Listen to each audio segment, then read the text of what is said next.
तो दोस्तों फाइनली आज हम जमीन नापी का प्रैक्टिकल करने वाले हैं। बहुत सारे औजारों के विषय में आपको पहले बता दिया गया है, साथ में आपको क्षेत्रमिति भी पढ़ा दिया गया है। तो अब आती है बारी प्रैक्टिकल का। तो आज के इस वीडियो में हम इस नक्शा से किसी प्लॉट को करेंगे सेलेक्ट और उसका क्षेत्रफल निकालेंगे डिसमिल में, कट्ठा में, धूर में और बीघा में। बहुत ही मजा आएगा इस वीडियो में। तो चलिए सबसे पहले आपको बताते हैं कि यहाँ पर हम किन किन औजारों का प्रयोग करने वाले हैं। तो यहाँ पर आप देख सकते हैं कि मेरे हाथ में ये है प्रकाल। प्रकाल के विषय में तो भाई हम लोग बचपन से जानते आए कि नहीं। इसके विषय में अगर आप नहीं जान रहे हैं तो भाई कुछ नहीं जानते हैं, ये सिंपल सी बात है। खैर जानते जरूर होंगे। तो छोड़िए, ये प्रकाल है इधर। और ये वाला जो आप देख रहे हैं ये क्या है? जरीब है। क्या है? जरीब, जिसको इंग्लिश में कहा जाता है चेन। और इसी का प्रयोग हम लोग बेसिकली करते हैं जमीन पर दौड़ाने के लिए। ये जमीन पर दौड़ाया जाता है। जिस तरह से हम लोग फीता से मापी करते हैं जमीन पर, ठीक है, उसी तरह से हम लोग इस जरीब का प्रयोग करते हैं। बस सेम टू सेम काम है ये दोनों का। लेकिन इसका जो है यूनिट है कड़ी, मतलब ये कड़ी होता है इसमें, है कि नहीं, यूनिट। और इसमें क्या होता है? फीट होता है, इंच होता है, मीटर होता है। क्लियर? तो जैसा आपका सुविधा उसके आधार पर आप या तो फीता का प्रयोग कर सकते हैं या फिर जरीब का प्रयोग कर सकते हैं। अगर आप जंगल झाड़ में मापी करने के लिए जा रहे हैं, जहाँ पर ज़्यादा ओल झोल है, बहुत सारा झाड़ी वगैरह है, उस जगह पर आप जरीब ले जाइए। और कहीं पर क्लियर जगह है, ज़्यादा झाड़ी वगैरह नहीं, एकदम साफ सुथरा जगह है, तो उस जगह पर आप फीता का भी प्रयोग कर सकते हैं। क्योंकि फीता को यदि आप जंगल झाड़ में प्रयोग करेंगे तो क्या होगा? कभी हो सकता है कट जाए, छट जाए, टूट जाए, बहुत सारा प्रॉब्लम हो सकती है। इसीलिए हम लोग जंगल झाड़ वगैरह में, झाड़ी वगैरह में इसका प्रयोग नहीं करते हैं, पानी वगैरह में। ठीक है, सब जगह ये काम आता है जरीब। क्लियर? अगर इसका कोई बेनिफिट नहीं होता तो भाई हर जगह फीता ही प्रयोग किया जाता है, सिंपल सी बात था। लेकिन नहीं भाई, इसका भी कुछ अपना एक मतलब है। चलिए, तो फीता के विषय में बता दिए आपको, जरीब के विषय में बता दिए, प्रकाल के विषय में बता दिए। और हमारे पास है ये गुनिया, जिससे नापा जाता है पूरा दुनिया। इसके विषय में भाई तो आप जानते ही होंगे। हम पहले भी आपको बारीकी के साथ बता दिए थे कि गुनिया के भी कई प्रकार होते हैं। कड़ी गुनिया होता है, फिट गुनिया होता है, मीटर गुनिया होता है। तो मेरे पास जो है ये है मीटर गुनिया, कड़ी गुनिया। कौन सा गुनिया है? कड़ी गुनिया। अब कड़ी गुनिया का प्रयोग हम लोग कहाँ पर करेंगे? जहाँ पर हम लोग बेसिकली जरीब ले जाएंगे। देखिए, अगर कड़ी गुनिया का प्रयोग कर रहे हैं तो उस जगह पर आप जरीब ले जाइए, क्योंकि इसमें कड़ी में मापी रहता है कि नहीं, कड़ी में। और यदि आपके पास फिट गुनिया है तो फिर ये फीता ले जाइए, मीटर गुनिया है तो फीता ले जाइए। लेकिन अगर कड़ी गुनिया है तो ये जरीब ले जाइए। अगर मान के चलिए कभी गलती से कड़ी गुनिया आप ले जाएं और आपके पास ये फीता चला गया, अब क्या होगा? नापी नहीं होगा? होगा, चिंता नहीं करना है, बाद में बताएंगे इसके विषय में। एक ही दिन सब कुछ खा लीजिएगा, फिर मज़ा नहीं आएगा, धीरे धीरे खाएंगे। चलिए खैर हटाइए। तो मेरे पास है ये कड़ी गुनिया और साथ में मेरे पास फिट गुनिया भी है। इससे भी हम चाहेंगे तो मापी कर सकते हैं। ये फिट गुनिया है। अब आप कहेंगे सर कड़ी गुनिया फिट गुनिया में क्या अंतर है, कैसे पहचानेंगे? देखिए भाई, इसके विषय में आपको पहले हम बता दिए हैं, ठीक है, बार बार बताने की जरूरत नहीं, लेकिन इतना जरूर बता देंगे।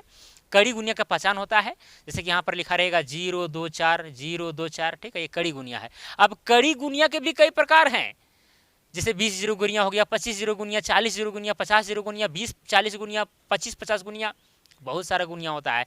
तो ये मेरे पास जो गुनिया है, ये गुनिया क्या है? एक जो भाग है बड़ा वाला भाग वो 20 कड़ी का है, और साथ में जो छोटा वाला जो भाग है वो 10 कड़ी का है। कितना कड़ी का? 10 कड़ी का। तो बस वही गुनिया का हम प्रयोग करने वाले हैं। अब एक भाग कितना कड़ी का रहता है, ये कैसे निकाला जाता है, ये चीज़ हम आपको पहले बता चुके हैं, जिस समय गुनिया के विषय में आपको बारीकी के साथ बता रहे थे उस समय। तो अभी उतना जानने की जरूरत नहीं है, लेकिन इतना बता दिए कि यहाँ पर जो मेरे पास गुनिया है उसमें बड़ा वाला जो खंड है वो 20 कड़ी का है, छोटा वाला खंड 10 कड़ी का है। क्लियर? कोई दिक्कत, कोई समस्या एकदम नहीं होना चाहिए। तो ये गुनिया जो मेरे पास है ये 25-50 गुनिया है। चलिए अब इसको साइड करते हैं। और ये फिट गुनिया है, फिट गुनिया के विषय में आपको बताए थे। और देखिए ये बहुत बड़ा औजार है भाई, इसको छोटा नहीं समझना है। हालांकि बहुत सारे अमीन जो है प्रयोग नहीं करते हैं इसका, केवल गुनिया और नक्शा ले जाएंगे नापी करने के लिए, वैसा बात नहीं है। डायगोनल स्केल का भी अपना मतलब है, और जहाँ पर डायगोनल स्केल जाएगा वहाँ पर साथ में प्रकाल भी जाना बहुत ज़्यादा जरूरी है, क्योंकि ये दोनों जो है भाई मिल के काम करते हैं, दोनों भाई हैं। अब एक ही से काम करना चाहिए तो मज़ा नहीं आएगा। हालांकि डायगोनल स्केल में भी गुनिया बना रहता है, डायगोनल स्केल में भी गुनिया बना रहता है, ये हम आपको पहले बताए थे, जिसमें डायगोनल स्केल के विषय में पढ़ा रहे थे, है कि नहीं। चलिए ये दोनों का भी प्रयोग करते हुए भी हम क्षेत्रफल निकालने का प्रयास करेंगे इस नक्शा से किसी प्लॉट का, है कि नहीं। चलिए ये सब के विषय में बता दिए। और साथ में मेरे पास देखिए पेज है। अब पेज हम इसीलिए लिए हैं क्योंकि हमको वीडियो बनाना है। अगर आप कहीं पर ज़मीन नापी करने के लिए जाइएगा तो वहाँ भाई आप कॉपी वगैरह लेके जाइएगा। ऐसा नहीं कि पेज आप वीडियो देख रहे हैं तो पेज में लिख रहे हैं सब कुछ, तो आप भी पेज में लिख रहे हैं, ऐसा गलती नहीं करना है, ठीक है। मतलब अमीन का एक डायरी होता है, उस डायरी में सब चीज़ आपको नोट करना है। जो चीज़ें आप क्षेत्रफल निकाल रहे हैं, किस प्लॉट का नापी कर रहे हैं, सारा चीज़ आपको इसमें दर्शाते हुए चलना है। आपके पास अमीन का डायरी, फील्ड बुक होना अति आवश्यक है।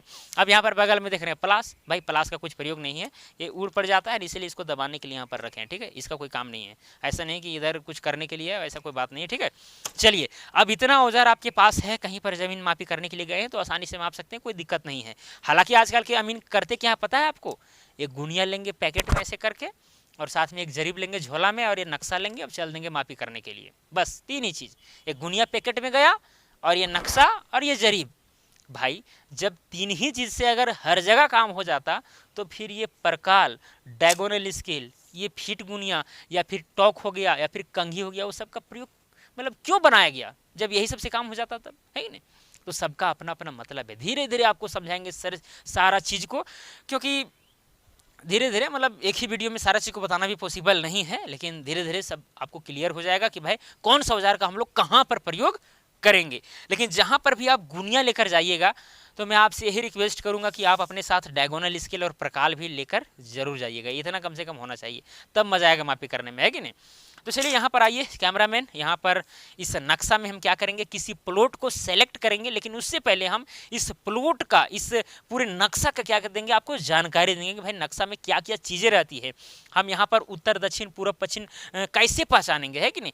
तो यहाँ पर देखिए हर नक्शा में ये क्या है, नक्शा है। नक्शा किसका है, किसी मौजा का होगा। तो पूरे मौजा का ये नक्शा नहीं होता है, पहली बात। पूरा मौजा का एक ही नक्शा नहीं होता है, 3-4 चादर में रहता है। कितना चादर में, 4 चादर में, या 5 चादर, 6 चादर में। मतलब पूरे गांव का, पूरे मौजा का एक ही ऐसा पेज में पूरा नक्शा दर्शा देना उतना आसान बात नहीं है कि नहीं। इसीलिए 3-4 चादर में बनाया जाता है। इसीलिए यहाँ पर देखिए मिलान चादर नंबर यहाँ पर लिखा गया है कि नहीं। तो चादर मिलाने के लिए लिखा गया है ये सब सारा चीज़ बाद में आपको बताएंगे, धीरे धीरे क्लियर हो जाएगा कि भाई चादर को हम किस तरह मिलाएंगे। जैसे मान के चलिए किसी मौजा का आपके पास 5 नक्शा है, तो पाँचों नक्शा को हम किस तरह से बैठा देंगे कि पूरा मौजा का नक्शा तैयार हो जाएगा। तो ये मिलान चादर नंबर से पता चल जाएगा, मिलान चादर नंबर यहाँ पर इतना है, तो दूसरा जो हम लेंगे इसी तरह का नक्शा, उससे भी देखेंगे भाई कहाँ पर है, तो मिला देंगे, तो फिर वो हो जाएगा, है कि नहीं। चलिए, और हर नक्शा का यहाँ पर बायोडाटा लिखा रहता है। अब ये जो बायोडाटा या तो इधर हो सकता है इस कॉर्नर में, या तो इधर हो सकता है, मतलब कहीं पर भी लिखा हो सकता है, ये कोई बड़ी बात नहीं है, लेकिन बेसिकली बायां साइड ही लिखा रहता है, कोई दिक्कत। तो चलिए इस नक्शा का हम पहले बायोडाटा पढ़ते हैं कि भाई बायोडाटा में क्या क्या दिया रहता है। देखिए बायोडाटा इसलिए दिया रहता है ताकि इस नक्शा का सही लोकेशन पता चल सके कि भाई नक्शा आखिरकार है कहाँ का। देखिए यहाँ पर सबसे पहले लिखा रहता है मशहूर नाम। अब मशहूर नाम क्या चीज़, सिंदूर, यानी चादर नंबर 2। मशहूर नाम क्या है, सिंदूर है, और चादर नंबर ये दूसरा है। हो सकता है कि चादर नंबर तीसरा भी होता होगा, चौथा भी होता होगा, पांचवा भी होता होगा, है कि नहीं। चलिए अब थाना नंबर मान के चलिए यहाँ पर 160 है, कितना है 160।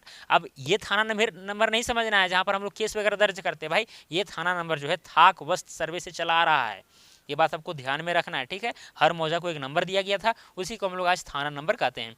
थाना हजारीबाग दिया गया है, परगना चंपा है, जिला हजारीबाग है। और सबसे बड़ी बात कि भाई ये जो नक्शा है किस पैमाना पर बनाया गया है, इसको आपको जानना अति आवश्यक है। और ये भी चीज़ जो है आपको नक्शा में मिल जाएगा। जैसे यहाँ पर लिखा गया पैमाना ब हिसाब मील 16 इंच, मतलब कि यहाँ पर ये जो नक्शा बनाया गया है ना, ये 16 इंच बराबर 1 मील के पैमाना पर बनाया गया। बस इतना आपको ध्यान देना जरूरी है, क्योंकि कहीं कहीं पर आप मापी करने के लिए जाइएगा तो नक्शा जो है 32 इंच बराबर 1 मील वाला भी मिल सकता है, 64 इंच बराबर 1 मील वाला भी मिल सकता है। तो यहाँ पर 16 इंच बराबर 1 मील वाला है, ठीक है। मतलब कि जितना औजार बना है ये सब भी 16 इंच बराबर 1 मील के पैमाने पर बना है, साथ में ये नक्शा भी बना है। तो मापी करने में अति एकदम मज़ा आएगा। लेकिन यदि मान के चलिए सारा औजार हम अभी तक पढ़े कि भाई 16 इंच बराबर 1 मील के पैमाने पर बना हुआ है, और नक्शा कहीं पर मिल जाएगा आपको 32 इंच बराबर 1 मील पर, तो फिर वहाँ पर कैसे क्षेत्रफल निकालेंगे, इसके विषय में आपको बाद में बताएंगे, एक ही दिन सब चीज़ नहीं हो पाएगा। क्लियर। चलिए, तो ये नक्शा जो है 16 इंच बराबर 1 मील के पैमाने पर बना हुआ है, मतलब कि ज़मीन पर हम 1 मील चलेंगे तो नक्शा में जो है 16 इंच वो चीज़ दर्शाया गया है, ठीक है, 16 इंच दर्शाया गया है। चलिए अब यहाँ पर देखिए नक्शा का बाउंड्री लाइन वगैरह कहाँ है भाई। देखिए ये जो है, ये जो आप देख रहे हैं ये वाला मौजा, यही है सिंदूर, ठीक है। बाकी बात देखिए ये सब बाउंड्री लाइन है, कौन सा लाइन है, बाउंड्री लाइन। अब इस बाउंड्री लाइन में देखिए यहाँ पर ये क्या लगा हुआ है, ये 3 सिमानी है, क्या है 3 सिमानी, और 3 सिमानी के आगे ये 5 जरीब का एक लाइन खींचा हुआ रहता है, हम आपको पहले बताए हैं। और 3 सिमानी में बहुत सारा बम्बा मिलेगा, देखिए एक बम्बा यहाँ पर है, फिर यहाँ देखिए फिर यहाँ पर एक 3 सिमानी है, ठीक है। यहाँ पर देखिए 5 जरीब का लाइन खींचा हुआ है। 3 सिमानी क्यों कहते हैं, क्योंकि एक सीमा इधर हो गया, दूसरा सीमा इधर हो गया, अगर इस लाइन को इधर हम खींचेंगे तो दूसरा सीमा इधर, तीसरा सीमा इधर, इसीलिए इसको 3 सिमानी नाम रखा गया है। यहाँ पर 3 सिमानी पत्थर गाड़ा हुआ है कि नहीं। फिर देखिए यहाँ पर बम्बा है, फिर यहाँ पर देखिए चतुर्भुजाकार एक पत्थर गाड़ा हुआ है, फिर यहाँ देखिए 3 सिमानी फिर यहाँ पर दिया हुआ है, ठीक है। इस तरह करके जो है बाउंड्री में है, बाउंड्री लाइन में बहुत सारा आपको बम्बा वगैरह, 3 सिमानी वगैरह, 4 सिमानी वगैरह मिल जाता है। तो देखिए ये है सिंदूर का नक्शा, ठीक है। ये जो है सारले का है, कोर्रा का है, जगदीशपुर का है, पुंदरी का है, मेरावल का है, वो अलग अलग है। ये है सिंदूर का। तो इसी में से क्या करेंगे, हम किसी प्लॉट को आज सेलेक्ट करेंगे और फिर उसका हम क्या करेंगे, मापी करेंगे। क्लियर, कोई दिक्कत। चलिए अब इस गुनिया को एक बार आप ध्यान से देखिए, क्या कीजिए, ध्यान से देखिए। कौन सा गुनिया है, कड़ी गुनिया। कड़ी गुनिया के क्या पहचान है, 024 लिखा हुआ रहेगा। इसमें जो बड़ा वाला पार्ट है ना वो 20 कड़ी का है, और इधर जो छोटा छोटा आपको पार्ट दिख रहा है वो 10 कड़ी का है। अब ये कैसे निकाला जाता है ये भी आपको हम पहले बताए हैं कि भाई 20 कड़ी है कि कितना कड़ी का है, कैसे पता करेंगे। तो एक बार आप पता कर लीजिएगा। और हर अमीन जो है एक ही प्रकार का गुनिया का प्रयोग करता है। जैसे कि हम यहाँ पर 25-50 का गुनिया प्रयोग कर रहे हैं। 25-50 का मतलब क्या चीज़ हुआ, मतलब 1 इंच में यहाँ पर 25 खंड किया गया है और इधर एक खंड में 50 खंड किया गया है, इसीलिए इसको 25-50 गुनिया, कड़ी गुनिया कह सकते हैं, कोई दिक्कत वाली बात नहीं है। तो हमेशा किसी भी मीन को एक ही तरह का गुनिया का प्रयोग करना चाहिए। अगर आप 25-50 का कर रहे हैं तो 25-50 का कीजिए, अगर आप 40-50 का कर रहे हैं तो 40-50 का कीजिए, या फिर अगर 20-40 का कर रहे हैं तो 20-40 का कीजिए। जैसा भी दूसरा तरीका भी, मतलब 2-3 गुनिया का भी प्रयोग कर सकते हैं, लेकिन अगर एक तरह का कीजिएगा तो मज़ा आता है कि नहीं, आपका हाथ, आपका दिमाग जो उसी में बैठ जाता है। चलिए, तो ये मेरे पास गुनिया है, इसी से मापी करेंगे। और देखिए जो डायगोनल स्केल जो आप देख रहे हैं इसमें भी गुनिया बना हुआ है। देखिए यहाँ से लेकर के यहाँ तक एक गुनिया है, आप माप करके भी देख सकते हैं, मिला करके देखिए। यहाँ पर हम मिलाते हैं इसको, ये ऐसे करके ऐसे मिलाएंगे, ठीक है। देखिए मिल गया। यानी गुनिया वाला जो लाइन है, ये जो आप गुनिया वाला लाइन देख रहे हैं, और ये डायगोनल स्केल जो लाइन है ये वाला देखिए, और लास्ट वाला गुनिया वाला लाइन, और ये वाला देखिए, है कि नहीं। तो ये भी क्या है, गुनिया का काम करता है। अगर मान के चलिए गुनिया कभी आप छोड़ दिए, डायगोनल स्केल केवल गए हैं, तो भी काम आपका बन जाएगा। आप गुनिया का प्रयोग इसका कर सकते हैं। क्लियर। चलिए, तो ये सब हो गया। और साथ में यहाँ पर देखिए बहुत सारा चीज़ दिया रहता है, जैसे कि यहाँ पर दहला है, इसको क्या बोलते हैं, प्लस का आइकन को हम लोग बोलते हैं क्या चीज़, दहला। और हर 2 दहला के बीच का डिस्टेंस 10 जरीब होता है। जैसे एक गुनिया कितना जरीब का होता है, 10 जरीब का होता है कड़ी गुनिया। अब मापी आप करके देख सकते हैं। देखिए यहाँ पर मापी करके 2 दहला के बीच में देखिएगा, मतलब इस दहला का देखिए सेंटर पॉइंट, इस दहला का क्या की देखिए सेंटर पॉइंट, और इसका भी सेंटर पॉइंट देखिए, और यहाँ पर माप करके देखिए तो आएगा एकदम नेट 10 जरीब। तो इस तरह से आप गुनिया का भी वेरिफिकेशन कर सकते हैं। हर 2 दहला के बीच में जो है 10 जरीब ही रहेगा, हर 2 दहला के बीच में। ऐसी चीज़ आप मापी कर सकते हैं, कोई दिक्कत वाली बात नहीं है। चलिए, तो ये सारा चीज़ अभी तक हम जानकारी दिए कि भाई हम क्या क्या पढ़ाए थे आपको, ऐसे वैसे सारा चीज़ बता दिए। अब हम किसी प्लॉट को करते हैं, चलिए सेलेक्ट। और हाँ, इसके पहले आपको मेंसुरेशन पढ़ा चुके हैं, क्षेत्रमिति पढ़ा चुके हैं, तो क्षेत्रफल वगैरह निकालने में दिक्कत नहीं होना चाहिए। तो ये पहला प्रैक्टिकल वीडियो है, तो हम चाहेंगे कि भाई ऐसा प्लॉट को हम सेलेक्ट करें ताकि क्षेत्रफल निकालने में दिक्कत आपको ना हो, परेशानी ना हो, एकदम इजीली निकालने, है कि नहीं। डिसमिल में या धूर में, कट्ठा में, बीघा में, जिसमें भी निकालना हो आसानी से निकाल लेंगे, है नहीं। तो चलिए यहाँ पर किसी प्लॉट को हम सेलेक्ट करते हैं जो आयताकार हो या वर्गाकार हो, क्योंकि आयत का आकार का अगर रहेगा तो उसका क्षेत्रफल हम लोग आसानी से निकाल लेंगे। यहाँ पर कौन सा प्लॉट का करेंगे सेलेक्ट, ये हाँ देखिए यहाँ पर, देखिए यहाँ पर आइए, कैमरामैन यहाँ इसको नज़दीक से थोड़ा दिखाइए। ये क्या है, एक आयताकार प्लॉट है जो सिंदूर मौजा में मौजूद है, और हर प्लॉट का एक नंबर होता है। जैसे यहाँ पर लिखा गया 2673। मान के चलिए कभी कभी होता है कि ये नंबर आप नहीं पढ़ पाएंगे, एकदम इतना खराब लिखा रहेगा कि भाई पढ़ाएगा ही नहीं। तो अगल बगल के प्लॉट वाला देखिए कि भाई क्या नंबर है। जैसे यहाँ लिखा गया 2672, तो या तो 2671 होगा या 2673 होगा, या 2673, क्योंकि लास्ट में 3 है कि नहीं। तो इस तरह से आप पहचान सकते हैं अगल बगल से भी। यानी जिस प्लॉट का आप मापी करने के लिए जा रहे हैं, अगर उसका प्लॉट नंबर नहीं पढ़ा जा रहा है तो फिर आप अगल बगल का प्लॉट नंबर पढ़िए, उसके बाद फिर इसको देखिए, कोई दिक्कत नहीं होना चाहिए, ठीक है। अब यहाँ पर देखिए इस प्लॉट का प्लॉट नंबर हमें पता है, और इसी का हमें क्षेत्रफल निकालना है धूर कट्ठा बीघा में। इसी का मापी करने के लिए हम समझिए गए हैं। अब क्या करेंगे, सबसे पहला काम, इसके बाद जो है जब आप नक्शा को खोज लेंगे उसके बाद आपको अमीन के डायरी में क्या करना है, इस नक्शा को बनाना है। और नक्शा को भी बनाने से पहले आपको भाई किस नक्शा का, किस प्लॉट का आप माफी करने जा रहे हैं, उस चीज़ का यहाँ पर पहले आपको लोकेशन देना होगा। तो चलिए सबसे पहले यहाँ पर लिखते हैं मशहूर नाम। मशहूर नाम, मशहूर नाम जो है क्या है, सेंदूर है। हालांकि सिंदूर हम लोग बोलते हैं, लेकिन यहाँ सेंदूर लिखा हुआ है। और चादर नंबर कितना है, चादर नंबर 2 है, कोई दिक्कत। थाना कितना है, थाना नंबर 160 है, क्लियर। थाना क्या है, थाना हजारीबाग है। और यहाँ कौन सा थाना लिखा रहता है, राजस्व थाना। चलिए फिर परगना चंपा, जिला हजारीबाग डायरेक्ट ले देते हैं, जिला हजारीबाग। साथ में यहाँ पर जो किस पैमाना पर ये नक्शा बनाया, 16 इंच बराबर 1 मील के पैमाना पर, तो आप जान ही रहे हैं, ठीक है। और यहाँ पर कौन सा प्लॉट का माफी करेंगे, प्लॉट यहाँ पर चलिए बनाते हैं। तो ये लोकेशन हो गया नक्शा का, भाई किस नक्शा में हम बात कर रहे हैं। चलिए अब इस प्लॉट को आप देखिए, अब इस प्लॉट को हम कैसे बनाएंगे। यहाँ पर हम आपको पहले डायरेक्शन के विषय में समझा चुके हैं कि भाई ऊपर में रहता है उत्तर, इधर रहेगा दक्षिण, दायां साइड पूरब और इधर पश्चिम। तो भाई इस नक्शा में किधर है पूरब, किधर पश्चिम, किधर उत्तर, किधर दक्षिण। अब इसको अगर पहचाना है तो नक्शा में देखिए एक चीज दिया हो रहता है, इसको हम लोग बोलते हैं नॉर्थ लाइन। क्या बोलते हैं, नॉर्थ लाइन, ठीक है। यहाँ पर जो आपको पहाड़ी जैसा आपको दिख रहा है, जिधर पहाड़ी निकला हुआ है उधर पूरब रहता है, उधर पूरब रहता है। इधर हो गया पूरब, इधर हो गया पश्चिम, उधर हो गया उत्तर और इधर हो गया दक्षिण। बात समझ में आई। मतलब यहाँ पर क्या हो जाएगा, इस प्लॉट में आइए 2673 में इस तरह से बना हुआ है कुछ। देखिए हम एकदम जिस तरह से प्लॉट जो नक्शा जो है, उधर उत्तर है, इधर दक्षिण है, इधर पूर्व है, इधर पश्चिम है, उसी तरह से हम इस पेज को यानी इस फील्ड बुक को भी रखे हैं। चलिए अब नक्शा को हम प्लॉट को क्या करते हैं, बनाते हैं। इस तरह से है, कुछ इस प्रकार से है, ऐसे करके फिर ऐसे करके एकदम लंबा है। देखिए कुछ इस प्रकार से आयताकार प्लॉट है। और इस प्लॉट का प्लॉट नंबर कितना है, 2673 है ना, 2673। कोई दिक्कत, इसी का क्षेत्रफल निकालना है। तो इस प्लॉट में किधर उत्तर है, किधर दक्षिण है, किधर पूर्व पश्चिम है कि नहीं, इधर क्या है, नॉर्थ है, उत्तर है। आप देख सकते हैं कि ऊपर में इधर हो गया उत्तर, इधर दक्षिण, इधर पूर्व, इधर पश्चिम। तो ये नॉर्थ, और इधर हो गया साउथ यानी कि दक्षिण, इधर हो गया ईस्ट यानी कि पूर्व, और इधर गया वेस्ट यानी कि पश्चिम। कोई दिक्कत, कोई समस्या। चलिए अब आती है बारी क्षेत्रफल निकालने की। भाई क्षेत्रफल कैसे निकालें, अगर ये आयताकार प्लॉट है और इसका हमें क्षेत्रफल निकालना हो, यदि हमें लंबाई और चौड़ाई पता हो जाए तो क्षेत्रफल हम आसानी से निकाल सकते हैं, है कि नहीं। तो चलिए इस प्लॉट का हम लंबाई देखते हैं और चौड़ाई देखते हैं कि क्या है। हम गुनिया का प्रयोग करेंगे डायरेक्टली, या तो फिर प्रकाल और डायगोनल स्केल का करेंगे। चलिए प्रकाल और डायगोनल स्केल से बताते हैं कि किस तरह से क्या किया जाता है। प्रकाल का बहुत बड़ी भूमिका होती है और इसमें जो नोक है वो एकदम नुकीला होना चाहिए, तब मजा आएगा मापी करने में। चलिए देखिए यहाँ पर 2673 प्लॉट, ठीक है। देखिए क्या करना है, आपको सबसे पहले लंबाई मापना है। तो इस कॉर्नर पर रखेंगे। हाँ एक चीज़ आप वेरीफाई भी कर सकते हैं कि भाई आयताकार प्लॉट है कि नहीं है, है कि नहीं। तो इसको वेरीफाई करने के लिए आपको इसके विकर्ण को देखना पड़ेगा। जैसे कि ये वाला इस कॉर्नर से लेकर के इस कॉर्नर तक का जो भी लंबाई होगा, जैसे इतना ठहरा, ये इतना ठहरा, ठीक है।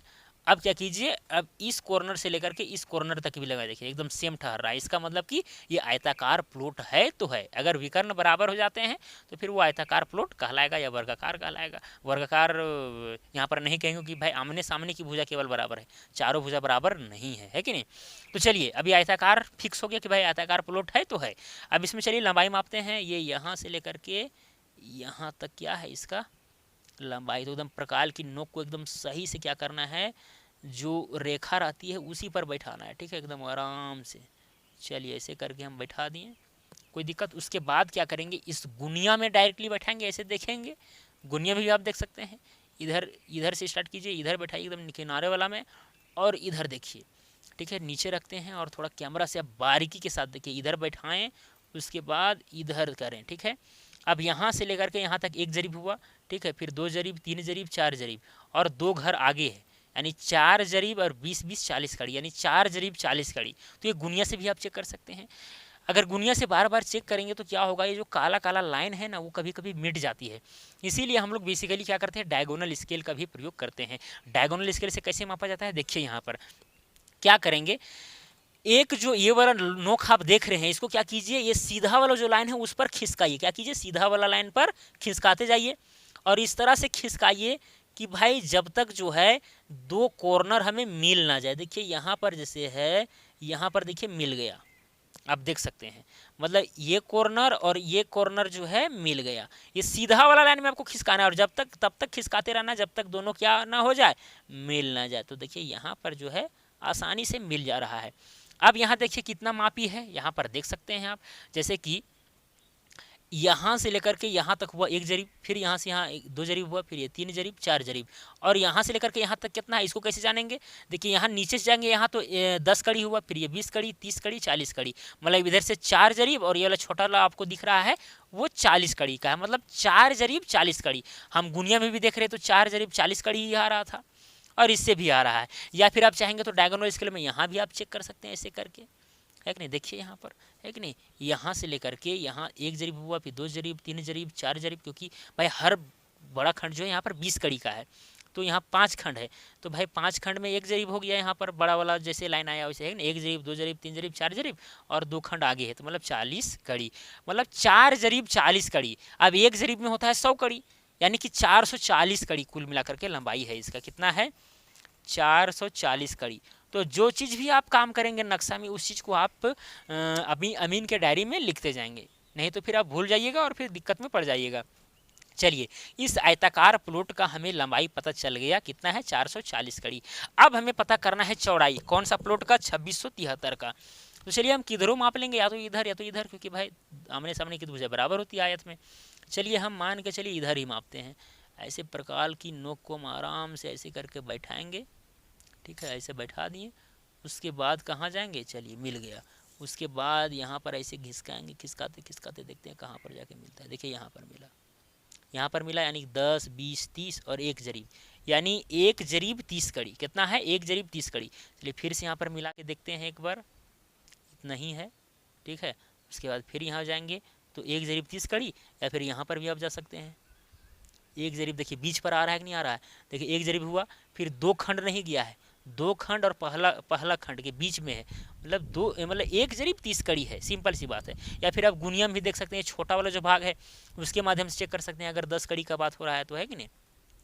चलिए यहाँ से यहाँ देखें, आप देख सकते हैं कि 50-50 100 कड़ी हुआ, 100 कड़ी 10, 20, 30 कड़ी, यानी 130 कड़ी है, ये भी आप ये जान सकते हैं, ठीक है। चलिए यहाँ पर लिखते हैं चौड़ाई जो है कितना आया? 130 कड़ी। ये चीज़ आपको जो है लिखते चलना है, आप देख सकते हैं, है कि नहीं। 130 कड़ी। लंबाई भी पता चल गया 440 कड़ी, और चौड़ाई पता चल गया कितना? 130 कड़ी।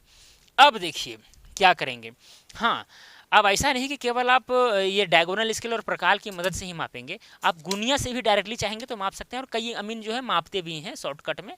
इस तरह से क्या करेंगे, बैठाएंगे, जैसे कि मान के चलिए कि 2673 प्लॉट है, ठीक है। अब यहाँ पर ये वाला जो गुनिया का जो फर्स्ट लाइन है और ये वाला जो भुजा है उसको एकदम सामने रखेंगे, ठीक है, एकदम एक सीध में, और साथ में यहाँ से काउंट करेंगे, यहाँ से यहाँ 1 जरीब हुआ, 2 जरीब, 3 जरीब, 4 जरीब, 20 और 20 40 कड़ी, है कि नहीं। 4 जरीब 40 कड़ी, वही यहाँ लिखे हैं 440 कड़ी। चलिए फिर चौड़ाई भी इस तरह से आप डायरेक्टली कर सकते हैं चाहेंगे तो, कोई दिक्कत वाली बात नहीं है। जैसे यहाँ से यहाँ तक 1 जरीब हुआ, फिर 10 और नहीं 20 कड़ी, 20 से भी ज़्यादा है, मतलब कि 30 कड़ी, है कि नहीं, तो वही 130 कड़ी लिखे हैं। तो गुनिया से भी आप डायरेक्टली कर सकते हैं, धीरे धीरे सब समझ में आएगा, चिंता आपको नहीं करना है, ठीक है। अभी हम क्षेत्रफल निकालना आपको बता रहे हैं, ऐसा नहीं कि लड़ाई झगड़ा हुआ है उसका हम वेरिफिकेशन कर रहे हैं, ऐसा बात नहीं। अभी क्षेत्रफल निकालना सीख रहे हैं, क्योंकि भाई अभी हम औजारों का प्रयोग करना पहले सीखेंगे, उसके बाद बड़े बड़े जो उलझल रहेंगे उस पर आएंगे। क्लियर। चलिए, अब आयत का क्षेत्रफल क्या चीज़ होता है? आयत का क्षेत्रफल चूंकि हम लोग जानते हैं कि आयत का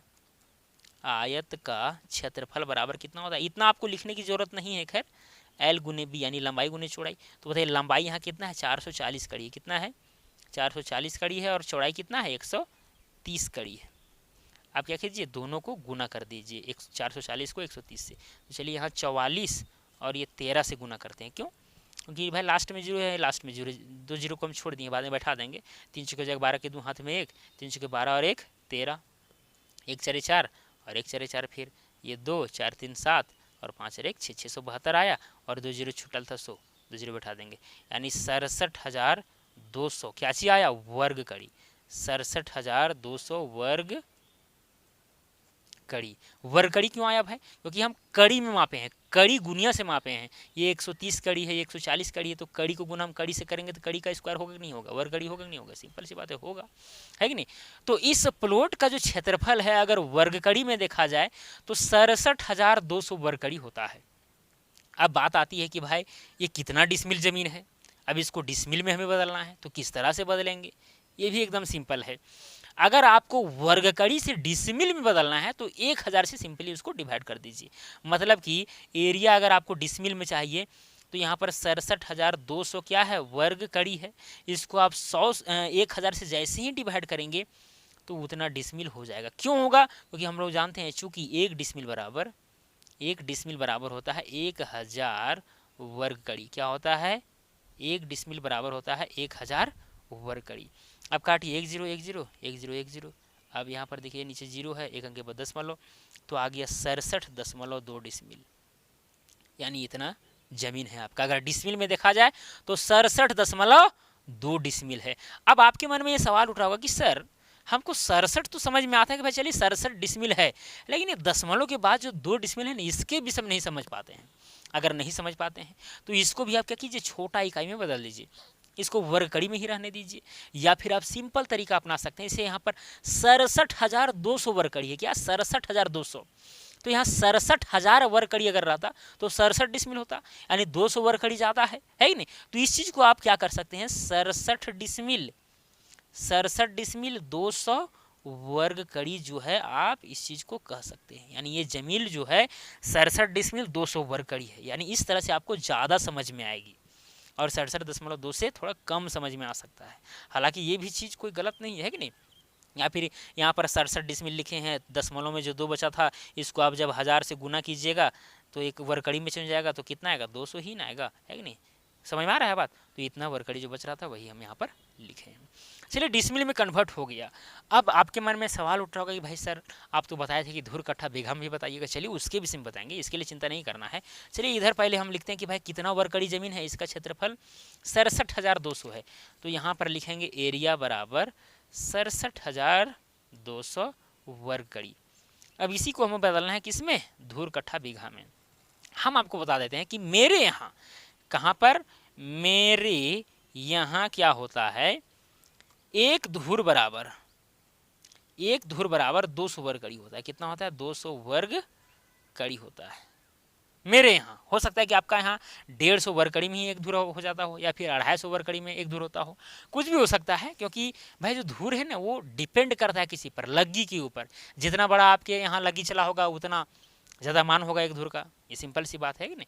तो एक धुर यहाँ पर जो है 200 वर्ग कड़ी का होता है मेरे यहाँ, जहाँ का ये नक्शा है। कोई दिक्कत?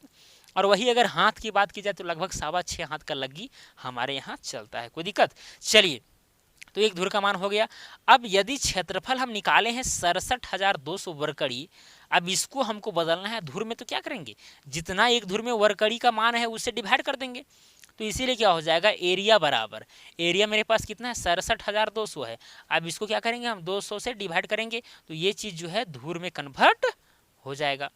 काटिए 1 0 1 0 1 0 1 0, 2 1 2 2 3 6, फिर यहाँ भी 2 3 6, 1 बचा 2, 12 हो गया, 2 6 12, यानी कुल मिलाकर के 336 धुर आया। कितना आया? 336 धुर आया। कोई दिक्कत, कुछ समस्या?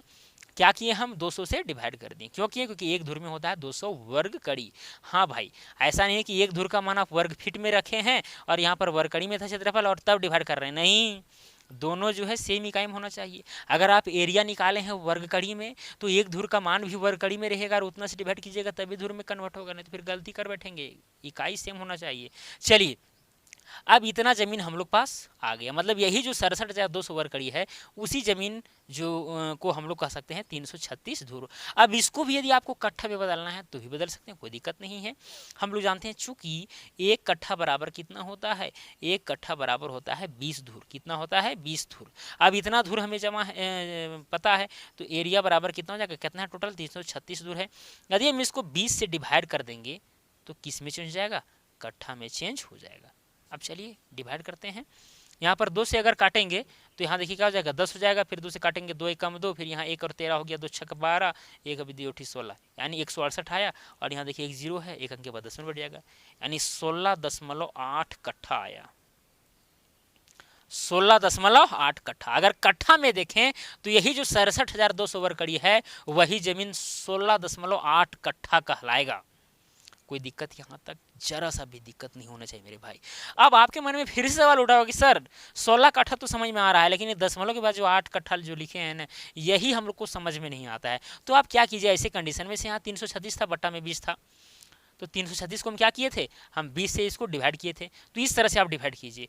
इस तरह से करने से क्या होगा बताते हैं। देखिए यहाँ हो जाएगा 20 से कम 20, फिर यहाँ शेषफल में कितना बचा, 3 बचा, और यहाँ पर 1 यानी 13 बचा, फिर यहाँ पर 1 जीरो, 20 छक कितना हो जाएगा 120 हो जाएगा। यहाँ पर देखिए मिस्टेक हो रहा था, 33 में 20 जाएगा 13, और ये वाला 6 एक्चुअली, तो यहाँ पर 6 ना उतरेगा, ठीक है। उसके बाद में 20 छक 20 से हो जाएगा यानी 120, और जब यहाँ घटाइएगा तो यहाँ बचेगा 6 और यहाँ पर 1 यानी 16 बचा। उसके बाद आप क्या कीजिए, यहाँ पर ये जो भागफल में आया है ये कट्ठा में आपका चेंज हो गया। मतलब यदि आप धुर को 20 से डिवाइड किए हैं तो जो भी भागफल में आया है वो कट्ठा में चेंज हो गया। इसका मतलब कि 16 कट्ठा हो गया। और जो नीचे शेषफल में जो बचा है वो किस चीज़ वाला बचा है, ये वाला बचा है। 336 में से ही 16 बचा है कि नहीं। तो ये क्या चीज बचा है, धूर बचा है। तो हम इधर क्या लिख देंगे, 16 धूर लिख देंगे। मतलब कि ये जो 67,200 वर्ग कड़ी जमीन है इसको हम लोग 16 कट्ठा 16 धूर 16 कट्ठा 16 धूर कह सकते हैं। कोई दिक्कत वाली बात नहीं है। तो दोस्तों इस तरह से हम लोग क्षेत्रफल निकालते हैं कट्ठा धूर बीघा में डिसमिल में, है कि नहीं। और इसी तरह से हम लोग औजारों का प्रयोग करते हुए मापी करते हैं। चलिए एक आध और प्लॉट हम लेते हैं और थोड़ा सा फिर से हल्का सा मापी करके आपको बताते हैं, है कि नहीं, क्योंकि फिर एक ही प्लॉट से काम चलने वाला नहीं। हालांकि एकदम देखिए बहुत सारा टेढ़ा मेढ़ा प्लॉट रहता है और सबका क्षेत्रफल निकालने के लिए आपको बताएंगे। ऐसा बात नहीं है कि एकदम ऊपर ऊपर पार कर देंगे, ऐसा आप नहीं समझिएगा, ठीक है। चलिए यहाँ पर कोई आयताकार हम प्लॉट देखते हैं, कहीं पर अगर दिख जाता है हमको तो ठीक है, और अगर नहीं दिखता है तो प्रयास करेंगे उसी का जैसा लेने का। चलिए यहाँ पर आ जाइए, देखिए ये प्लॉट, इस प्लॉट के देखिए कितना है, यहाँ पर 2, 3 और 9 और 6 है, यानी कि 2396। प्लॉट नंबर कितना है, 2396, है कि नहीं। चलिए इसी का मापी करते हैं। अब ये भी आयताकार जैसा ही लग रहा है, हम इसको आयताकार सपोज करके चलेंगे, लेकिन अगर आप बारीकी के साथ इसको मापेंगे तो आयताकार तो लगता है नहीं है, क्योंकि आमने सामने का भुजा पहले वेरीफाई करके देखते हैं। ये इतना ठहर रहा है और इधर कितना ठहर रहा है, देखिए आयताकार तो नहीं है कि नहीं, देखिए इतना ज़्यादा डिफरेंस भाग रहा है। तो आप इसको चाहेंगे तो औसत वाला विधि अपना करके निकाल सकते हैं कि नहीं, ज़्यादा टेढ़ा मेढ़ा नहीं है। हम क्या करेंगे, ये जो दोनों चौड़ाई है उसका औसत निकाल देंगे और इधर वाला जो लंबाई है उसका भी औसत निकाल करके गुना कर देंगे, तो इसका क्षेत्रफल हमें मिल जाएगा, है कि नहीं। अब आप कहेंगे कि सर आप ही बताए थे कि औसत वाला नहीं निकालिएगा। भाई अगर ऐसा जगह रहेगा, मतलब इतना सिंपल प्लॉट रहेगा तो औसत का प्रयोग कर सकते हैं, लेकिन अगर टेढ़ा मेढ़ा रहे, अब ये वाला प्लॉट है मान के इधर जो बच रहा है, अब यहाँ पर आप औसत निकालिएगा तो जीवन में कभी एग्जैक्ट यहाँ पर नहीं आएगा, लेकिन यहाँ पर एकदम लगभग में सही आएगा, कोई दिक्कत वाली बात नहीं है। तो चलिए सबसे पहले क्या करेंगे हम, यहाँ पर ये तो हो गया एक प्लॉट का काम। अब यहाँ पर सबसे पहले प्लॉट बनाना है। प्लॉट देखिए इधर है उत्तर, इधर दक्षिण, इधर पूरब, इधर पश्चिम, है कि नहीं। और प्लॉट जो है कुछ इस प्रकार है, तो उसी तरह से हम बनाएंगे भी। ये ऐसे है, फिर ऐसे है, और इधर हल्का सा क्या है, चौड़ा है, हल्का सा चौड़ा है कि नहीं। और प्लॉट कितना है, 2396, 2396, है कि नहीं। चलिए अब यहाँ पर मापी करके देखते हैं कितना है। डायरेक्ट आप चाहेंगे तो गुनिया की मदद से भी कर सकते हैं। चलिए डायरेक्ट हम गुनिया से ही मापते हैं। देखिए यहाँ से लेकर के यहाँ तक 1 जरीब हुआ, फिर यहाँ से यहाँ तक 1 जरीब 2 जरीब हो गया, फिर यहाँ देखिए 1 जरीब 2 जरीब 20 40 60 कड़ी है, 2 जरीब 60 कड़ी यानी 260 कड़ी है। तो यहाँ लिख देंगे 260 कड़ी। अब इधर वाला चौड़ाई देखते हैं कि कितना है, ये ऐसे रखेंगे आराम से, और यहाँ पर देखिए 1 जरीब 2 जरीब और यहाँ पर 20 कड़ी है, 20 कड़ी यानी कि 220 कड़ी है। कितना है, 220 कड़ी। देखिए अगर समझ में नहीं आ रहा कि भाई कैसे मापी कर रहे हैं, तो भाई आप वीडियो सही से नहीं देखते हैं, नहीं समझते हैं, इसीलिए समझ में नहीं आ रहा होगा, ठीक है। एकदम बहुत सिंपल है। इसमें एक जो छोटा वाला भाग दिख रहा है ना, वह 20 कड़ी का है, और यहाँ से लेकर के यहाँ तक 5 खंड है, तो 1 जरीब का ये हुआ, 1 जरीब का, 2 जरीब 3 जरीब 4 जरीब 5 जरीब 6 जरीब 7 जरीब 8 जरीब 9 जरीब 10 जरीब, पूरा गुनिया 10 जरीब का होता है कि नहीं। चलिए अब चौड़ाई वाला दोनों तरफ माप लिए, अब लंबाई वाला भी देखते हैं, थोड़ा मोड़ा डिफरेंस ज़रूर होगा। ऐसे करके रखेंगे और फिर यहाँ से यहाँ क्या होगा, यहाँ से यहाँ तक एक जरीब, फिर यहाँ से यहाँ दो जरीब हुआ, 3 जरीब और 20 कड़ी, यानी 320 कड़ी है। तो यहाँ क्या करेंगे, 320 कड़ी लिख देंगे। उसके बाद में इधर वाला भी मापी करेंगे, है कि नहीं। चलिए इसको हम प्रकाल और डायगोनल स्केल से भी करते हैं, क्योंकि देखिए प्रकाल डायगोनल स्केल हमको बहुत मज़ा आता है पता करने में, मतलब कि प्रयोग करने में। हालांकि जल्दी काम गुनिया से भी डायरेक्ट हो जाएगा, है कि नहीं।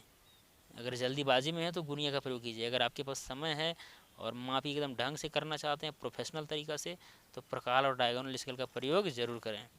ऐसे करके हम खिसकाएंगे, देखेंगे कि ये वाला कहाँ मिलता है, जा करके ये यहाँ मिला। एक जरीब, दो जरीब, तीन जरीब, ठीक है। तीन जरीब ना, एक जरीब दो जरीब हुआ, और 10, 20, 30, 40, 50, 60, 70 कड़ी ना, दो जरीब 70 यानी 270 कड़ी। कितना है, 270 कड़ी। चलिए यहाँ पर लिखते हैं 270 कड़ी, इतना लिख दिए। और यहाँ आप डायरेक्ट गुनिया से भी देख सकते हैं, कोई बड़ी बात नहीं है कि नहीं। यहाँ से बैठाइए, एक जरीब, दो जरीब, 20, 40, 60, और 60 और 80 के बीच में है, मतलब 270, ठीक है। चलिए अब यहाँ पर क्षेत्रफल निकालने की बात आती है। हालांकि इसको आप ट्रायंगल भी बदल सकते थे, जैसे मान के चलिए अगर ऐसे हम कन्वर्ट कर दें इसको, ऐसे करके, और इस कॉर्नर से लेकर के इस कॉर्नर तक का लंबाई ऐसे हम सिंपली माप दें ये वाला, है ना, तो दो ट्रायंगल हमें मिल जाएगा। जैसे कि यहाँ देखिए लंबाई कितना आएगा, ऐसे इस तरह से किए हैं, तो ये वाला, और क्या करेंगे हम, ये वाला ऐसे करके, ठीक है। इतना है दोनों कॉर्नर का लंबाई। अब यहाँ देखते हैं डायगोनल स्केल में, ऐसे ये वाला जो है सीधा जाना चाहिए, और देखिए कि भाई ये वाला कहाँ जाके मिलता है, ये यहाँ नहीं मिला, यहाँ मिल गया, है कि नहीं। यानी एक जरीब, दो जरीब, तीन जरीब, 20, 40, 60, 10, 20, 30, 40, 50, 60, 70, यानी 3 जरीब 70 कड़ी, 3 जरीब 70 कड़ी। ये डायगोनल जो है ना वो 370 कड़ी है। अब जो है आप दो त्रिभुज का क्षेत्रफल अलग रंग निकालिए, उसके बाद जुड़िए, तो ज़्यादा एग्जैक्ट आएगा, लेकिन टाइम जो है ज़्यादा खर्च होगा। अब ये हम आपका काम देते हैं, यहाँ पर तो हम लिख दिए हैं, है कि नहीं। इस चतुर्भुज को हम क्या किए हैं, दो त्रिभुज में बांटे हैं, जिसमें एक त्रिभुज का भुजाएं कितना है, 320 कड़ी, 260 कड़ी और 370 कड़ी, और दूसरे त्रिभुज का 220 कड़ी, 270 कड़ी और 370 कड़ी, है कि नहीं। लेकिन यहाँ पर हम एवरेज वाला रूल लगा करके इसका क्षेत्रफल निकालेंगे। आप ट्रायंगल वाला रूल अपना करके जो है कौन सा उसको क्या बोलते हैं, हीरोन का सूत्र का प्रयोग करते हुए दोनों का क्षेत्रफल निकालिएगा, ऐड कर दीजिएगा, तो पूरे प्लॉट का क्षेत्रफल निकल जाएगा। नहीं, चलिए एवरेज से निकालते हैं। यहाँ पर देखिए लंबाई, पहले लंबाई कितना था, 320 था, और इधर लंबाई कितना था, 270, तो दोनों को ऐड करेंगे। अब दो बार हम लंबाई को मापे हैं, तो 2 से क्या करेंगे, डिवाइड कर देंगे। चलिए अब दोनों को जोड़िए, यहाँ 0 0 0 हो जाएगा, 7 और 2 हो जाएगा 9, और 3 और 2 5, 590 बटा 2, 2 एकम 2, 2 दूना 4, 1 हो जाएगा, 2 9 18, 2 5 10, यानी कितना है, 295 कड़ी। मतलब आपको लंबाई कितना लेना है, 295 कड़ी। कुल मिलाकर के एवरेज है। ऐसा हम लोग देखिए दोनों चीज़ को जोड़ करके, जैसे 320 और 270 था, जोड़ें, 0 0 लिखें, 7 2 9 लिखें, 3 2 5 लिखें, यहाँ काटे, 2 दूना 4, 2 9 18, 2 5 10, 295 जो आया है ये औसत लंबाई है। अब औसत चौड़ाई भी निकालेंगे। एक तरफ चौड़ाई है 220 कड़ी, और दूसरी तरफ कितना है, 260 कड़ी है, ठीक है। दो बार हम जोड़े हैं तो 2 से डिवाइड करेंगे। अब यहाँ 0 का 0 हो जाएगा, 6 2 हो जाएगा 8, और यहाँ पर 2 2 हो जाएगा 4, यानी 480 बटा 2, 2 एकम 2, 2 दूना 4, 2 चौके 8, और यहाँ 0, यानी 240 कड़ी। कितना आया, 240 कड़ी। मतलब एवरेज ये चौड़ाई आ गया, ठीक है। इसका जो एवरेज चौड़ाई है वो कितना है, 240 कड़ी है। अब हमें निकालना है क्षेत्रफल। तो हम लोग एरिया बराबर जानते हैं कि लंबाई गुने चौड़ाई होता है। अब लंबाई गुने चौड़ाई, लंबाई कितना है एवरेज में, 295, 295 लिखेंगे। चौड़ाई एवरेज में कितना है, 240, 240 लिखेंगे। अब 295 को क्या कीजिए, 295 को आप इस 24 से गुना कीजिए। यहाँ पर 0 छोड़ रहे हैं, बाद में बैठा देंगे। 4 5 20 के 0 हाथ में बच गया 2, और 4 9 36 और 2 38 के 8 हाथ में 3, 4 दूनी 8 और 3 11, 2 5 10 के 0 हाथ में 1, 2 9 18 और 1 19 के 9 हाथ में 1, 2 दूनी 4 और 1 5, 0 8 9 और 1 10 के 0 हाथ में 1, 5 6 और 1 7, इतना आया। और एक 0 और बैठा देंगे जो छोड़े थे, यानी कि कितना आ गया, 70,800, बराबर में आ गया 70,800 वर्ग कड़ी, वर्ग कड़ी, मतलब कि इतना क्षेत्रफल जो है, इतना वर्ग कड़ी जो है क्षेत्रफल इस प्लॉट का है। अब इसको आप चाहेंगे भाई हमको इसको डिसमिल में कन्वर्ट करना है, तो आप क्या कीजिए, इसको 1000 से डिवाइड कीजिए, तो वही 70.8 डिसमिल आएगा। अब धूर में कन्वर्ट करना है तो आपके हाथ में, आपके यहाँ कितना हाथ का लगी चलता है उसके आधार पर आप एक धूर का नाम वर्गड़ी में निकालिए और उससे डिवाइड कीजिए तो धूर में कन्वर्ट हो जाएगा। फिर आप बीघा में, कट्ठा में, जिसमें आपको कन्वर्ट करना है कर सकते हैं। हाँ, यहाँ पर बीघा में कन्वर्ट करना हम भूल गए, जैसे 16.8 कट्ठा जो आया था इसको 20 से आप डिवाइड कर दीजिए तो बीघा में चेंज हो जाएगा। क्यों? क्योंकि एक बीघा में होता है 20 कट्ठा, है कि नहीं? तो बीघा में चेंज करना सिंपल सी बात है, 20 से डिवाइड कर दीजिए जितना भी कट्ठा है कि नहीं। चलिए, तो इस प्लॉट का भी क्षेत्रफल हम निकाल करके आपको बता दें कितना आया, 70,800। अब इसको आप डिसमिल में, धूर में, कट्ठा में, बीघा में, ये सब में आप आसानी से चेंज कर सकते हैं। इसको 1000 से डिवाइड करेंगे तो किस में चेंज होगा, डिसमिल में। अगर इसको आप 200 से डिवाइड करेंगे यानी हमारे यहाँ, तो किस में चेंज जाएगा, धूर में चेंज जाएगा। फिर जितना भी धूर आएगा उसको 20 से डिवाइड कीजिए तो कट्ठा में चेंज जाएगा। तो इस तरह करके आप चीज़ों को जो है मैनेज कर सकते हैं, कोई बड़ी बात नहीं है। तो दोस्तों अभी तक जो है हम 2 प्लॉट का यहाँ पर एग्जाम्पल लिए और दोनों का हम क्षेत्रफल निकाल करके बताएं, और दोनों प्लॉट एकदम सिंपल थे। और यहाँ पर आप देख सकते हैं कि कितना कॉम्प्लिकेटेड यहाँ पर प्लॉट्स हैं, और हर प्लॉट का आपको क्षेत्रफल निकालना आना चाहिए, वो भी एकदम अच्छा तरीका से। देखिए कितना टेढ़ा मेढ़ा है। अब इसका क्षेत्रफल कैसे निकालेगा, तो धीरे धीरे जब वीडियो को आप देखेंगे एकदम बारीकी के साथ, तो ये ऐसे प्लॉट का भी क्षेत्रफल आप निकालना सीख जाएंगे, कोई बड़ा चीज़ नहीं है। ठीक है दोस्तों, तो मुझे उम्मीद है कि जो प्रैक्टिकल का वीडियो हम आज बताएं वो ज़रूर समझ में आया होगा आपको। यदि आप रेगुलर वीडियो मेरा देखते होंगे तो और भी बारीकी के साथ समझ में आया होगा, या फिर केवल यही वीडियो देखे हैं तो हो सकता है अगर थोड़ा मोड़ा पहले जानकारी होगा तो समझ में आया होगा, और कुछ चीज़ें आपको थोड़ा सा कॉम्प्लिकेटेड टाइप का लगी होगी, लेकिन क्लियर हो जाएगा यदि आप मेरा पिछले वीडियो को अगर सही ढंग से आप देखेंगे तो चलिए दोस्तों, यहाँ पर 2 प्लॉट का तो जानकारी आपको दे ही दिए, क्षेत्रफल निकाल ही दिए।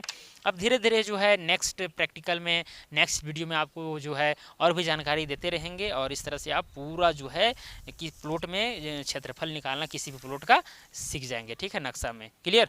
तो चलिए दोस्तों, आज के लिए इतना ही। अब मिलेंगे अगला वीडियो में। जय हिंद, वंदे मातरम।